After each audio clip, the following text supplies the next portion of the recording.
नमस्कार दोस्तों, मैं doctor Alok Sahgal, Yashoda super speciality hospital, Nehru Nagar, Ghaziabad में चीफ कार्डियोलॉजिस्ट हूँ।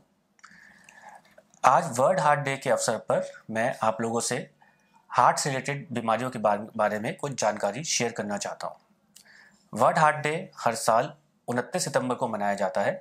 इसको बनाने का मेन पर्पस है आम लोगों में हार्ट से होने वाली बीमारियां और इससे बचाव के बारे में जागरूकता पैदा करना।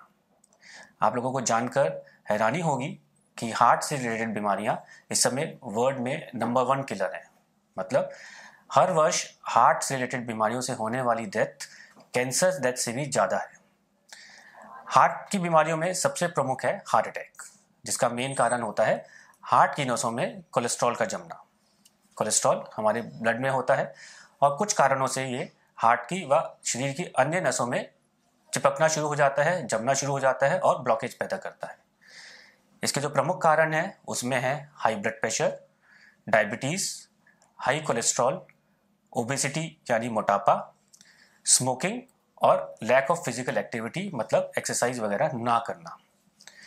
इन सब से ऊपर सबसे खतरनाक बात यह है कि हम इंडियंस में वेस्टर्न कंट्री के मुकाबले हार्ट की बीमारी होने के रिस्क काफ़ी ज़्यादा है, और अगर होती भी है तो वेस्टर्न कंट्री के मुकाबले ज़्यादा खतरनाक होती है और कम उम्र में होती है।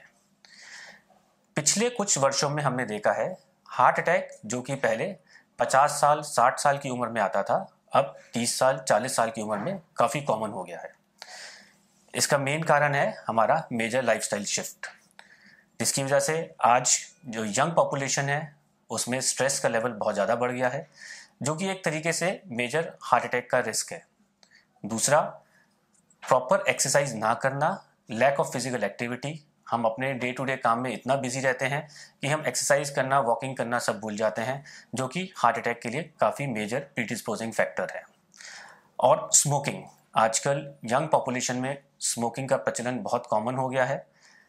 हमारे पास जो हार्ट अटैक के यंग एज ग्रुप में पेशेंट आते हैं उसमें 90% केसेस में मेजर जो रिस्क फैक्टर होता है वो स्मोकिंग होता है। जैसा कि जानते हैं हम लोग, prevention is always better than cure. तो हमारे को जानकारी होनी चाहिए कि हम ऐसा क्या करें कि हमें हार्ट की बीमारी ना आए। इसके लिए सबसे पहले अगर हमारे शरीर में हार्ट अटैक के रिस्क फैक्टर्स हैं, हमें उन्हें पहचानना है। उन्हें पहचान के उन्हें प्रॉपर्ली ट्रीट करना है। जैसे कि अगर आपको ब्लड प्रेशर की शिकायत है तो ब्लड प्रेशर अच्छे से कंट्रोल होना बहुत ज़रूरी है, चाहे वो दवाइयों के द्वारा हो चाहे वो एक्सरसाइज के द्वारा हो। अगर आपको शुगर की बीमारी है तो आपको शुगर अच्छे से कंट्रोल में करना ज़रूरी है। आपको रेगुलर शुगर का चेकअप कराना है और रेगुलर शुगर की दवाई खानी है। हमको रेगुलर वॉकिंग करना भी बहुत ज़रूरी है। वॉकिंग से हमारा हार्ट मजबूत होता है, वॉकिंग से हमारी शुगर कंट्रोल होती है, वॉकिंग से हमारा कोलेस्ट्रॉल कंट्रोल में आता है और हमको हार्ट अटैक से बचा के रखता है।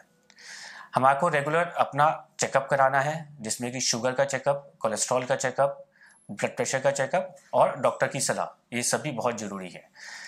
इन सब का फ़ायदा ये है कि अगर हमारे समय से ये रिस्क फैक्टर्स के बारे में जानकारी हो जाती है और हम इनको अगर प्रॉपर्ली ट्रीट कर पाते हैं तो हम आगे हार्ट अटैक से बच सकते हैं। खाने पीने का हार्ट अटैक से बचाव में एक मेजर रोल है। हमारी डेली डाइट हमारे हार्ट की बीमारी का एक प्रीडिस्पोजिंग फैक्टर है। खाने में हमें ध्यान रखना चाहिए कि हमको हाई फाइबर डाइट लेनी है, मतलब रेशे वाले फूड प्रोडक्ट्स ज़्यादा लेने हैं, जैसे कि सैलड्स हैं, फल है। इसके अलावा हमारे को अपनी डाइट में तेल की मात्रा कम से कम रखनी है। कम से कम रखने का मतलब ये नहीं है कि आप तेल को बिल्कुल ज़ीरो कर दें। इसका मतलब ये नहीं है कि आप बिल्कुल उबला खाना खाएं, आप बिल्कुल फीका खाना खाएं। कम से कम तेल में खाने को बनाया जाए। तेल जो हम इस्तेमाल करते हैं ये भी एक बहुत इंपॉर्टेंट फैक्टर है हार्ट की बीमारी के लिए। हमारे को कुकिंग में उस तेल का इस्तेमाल करना है जिसमें सैचुरेटेड फैट्स की संख्या, सैचुरेटेड फैट्स की मात्रा सबसे कम होती है। सैचुरेटेड फैट के अलावा एक दूसरा फैट है जिसे हम ट्रांस फैट बोलते हैं, जो कि सैचुरेटेड फैट से भी ज़्यादा खतरनाक होता है।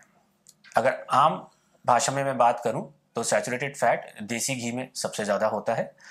अगर सैचुरेटेड फैट की मात्रा कम देखी जाए तो sunflower oil, safflower oil, canola olive, ये ऐसे तेल हैं जिसमें कि सैचुरेटेड फैट की मात्रा सबसे कम होती है। जो मैं ट्रांस फैट्स की बात कर रहा था, जो कि आमतौर पर वनस्पति घी में मिलता है, जो कि हम तेल को हाइड्रोजनेट करके सॉलिडिफाई करने के लिए करते हैं, बनाते हैं। ट्रांस फैट की मात्रा इस तेल में सबसे ज़्यादा होती है। ये देसी घी से भी ज़्यादा खतरनाक होता है। ना केवल फैट तेल का चॉइस, बट किस तरीके से हम खाना बनाते हैं इस बात पे भी डिपेंड करता है कि वो तेल हमारे शरीर को नुकसान पहुंचाएगा या नहीं पहुंचाएगा। हमारे घरों में आम प्रोसीजर होता है कि हम पहले तेल को इस्तेमाल करते हैं, उसको रख लेते हैं और उसको रीयूज़ करते हैं। ये रीयूज़ किया हुआ तेल देसी घी से भी ज़्यादा खतरनाक होता है, क्योंकि इसमें ट्रांस फैट की मात्रा काफ़ी अधिक होती है। तो हार्ट अटैक से बचने के लिए सबसे पहले हमारे को अपने ब्लड प्रेशर को कंट्रोल करना है, शुगर को कंट्रोल करना है, कोलेस्ट्रॉल को कंट्रोल करना है। इसको कंट्रोल करने के लिए चाहे आपको दवाई लेनी पड़े, चाहे आपको अपना लाइफस्टाइल मॉडिफाई करना पड़े, किसी भी तरीके से इनको कंट्रोल करना ज़रूरी है।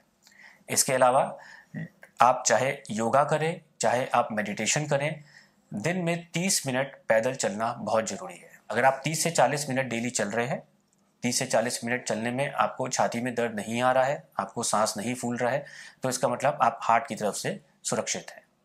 मगर अगर आपको चलने में छाती में दर्द, सांस लेने में दिक्कत, छाती में भारीपन, छाती में जलन, ऐसा कोई भी लक्षण आ रहा है तो तुरंत अपने डॉक्टर से मिले। हार्ट अटैक के बचाव के अलावा अगर हार्ट अटैक के लक्षण आ रहे हैं तो इसके लिए तुरंत मेडिकल हेल्प लेना भी अनिवार्य है। अगर आपको किसी भी तरीके का छाती में दर्द हो रहा है, जो कि चलने पे, सीढ़ी चढ़ने पे ज़्यादा हो रहा है और बैठने से आराम आ रहा है, तो तुरंत आपको मेडिकल हेल्प लेनी चाहिए। अक्सर हार्ट अटैक के सिम्टम्स को हम गैस के सिम्टम मान के नज़रअंदाज कर देते हैं। यही कारण है कि 100 में से 30 मरीज हार्ट अटैक के अस्पताल नहीं पहुंच पाते हैं, और जो पहुंचते हैं उसमें से 10 मरीज इलाज के बावजूद सर्वाइव नहीं करते हैं। इसका मेन कारण होता है इग्नोरेंस। हम छाती के दर्द को गैस का दर्द मान के अपने आप ही दवाइयाँ लेते रहते हैं, या तो हम हॉस्पिटल नहीं पहुंच पाते हैं, और पहुंचते हैं तो तब तक बहुत देर हो जाती है। इसलिए आपको कभी भी किसी भी समय जरा सा भी छाती में दिक्कत हो, उसको गैस समझ के नज़रअंदाज ना करें, तुरंत मेडिकल हेल्प लें। यशोदा हॉस्पिटल में हर तरीके की हार्ट की इमरजेंसी को डील करने के लिए हमारे पास 24 आवर सर्विसेज अवेलेबल है। आप किसी भी समय आके किसी भी तरीके की मेडिकल हेल्प ले सकते हैं। इसके अलावा आपको अपना रेगुलर हेल्थ चेकअप कराना भी अनिवार्य है। इसकी इसलिए ज़रूरत है जिससे कि अगर आपको कोई ऐसा रिस्क फैक्टर है जो कि हार्ट अटैक कर सकता है, या हार्ट अटैक के कुछ लक्षण हैं, वो समय से कंट्रोल में किए जा सके। इसके लिए हमारे यशोदा हॉस्पिटल में रेगुलर हेल्थ पैकेजेस अवेलेबल हैं, जिसका आप फ़ायदा उठा सकते हैं। इसमें आपके हार्ट से रिलेटेड सभी टेस्ट होते हैं, प्लस हार्ट के डॉक्टर से आपका कंसल्टेशन भी होता है।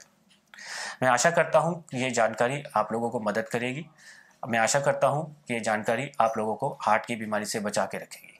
नमस्कार।